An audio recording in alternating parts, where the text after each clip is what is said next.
السلام علیکم ورحمۃ اللہ وبرکاتہ۔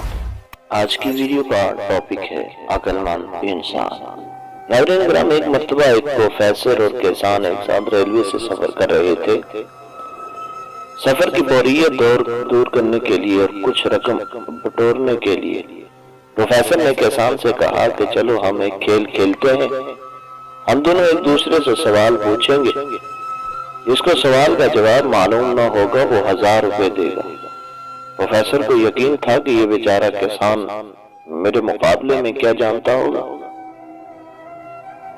کسان نے کہا ٹھیک ہے، لیکن میری گزارش ہے کہ آپ پروفیسر ہیں، بہت کچھ جانتے ہیں، میں غریب کسان ہوں، اگر آپ کو کسی سوال کا جواب نہ آتا ہوا تو آپ 1000 روپے دیں گے، اور اگر مجھے کسی سوال کا جواب نہ آیا تو میں 500 روپے دوں گا۔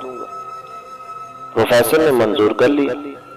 پہلا سوال کسان نے کیا، وہ کون سی چیز ہے جو زمین پر چلتی ہے، اس کی 2 ٹانگیں ہیں اور ہوا میں اڑتی ہے تو اس کے 3 پیر ہو جاتے ہیں۔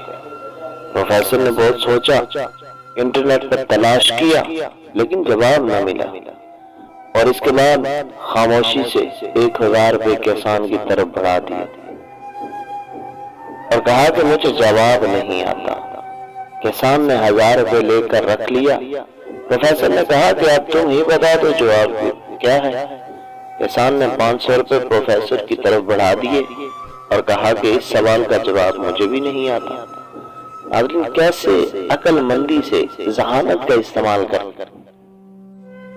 اس نے 500 روپے اپنی طرف کر لی۔ اگر اسی طرح کی بچت ہمارا ملک اپنے ملک کے وزیر اعظم، MP A MNA prime minister اگر یہی عقل استعمال کر کے اس ملک کا قرضہ اتار سکتے ہیں۔ اگر آپ کو ویڈیو پسند آئی ہو تو ہمارے چینل کو سبسکرائب لازمی کر دیجئے، ویڈیو کو لائک کر دیجئے، کمنٹ سیکشن میں اپنی رائے کا اظہار ضرور دیجئے گا۔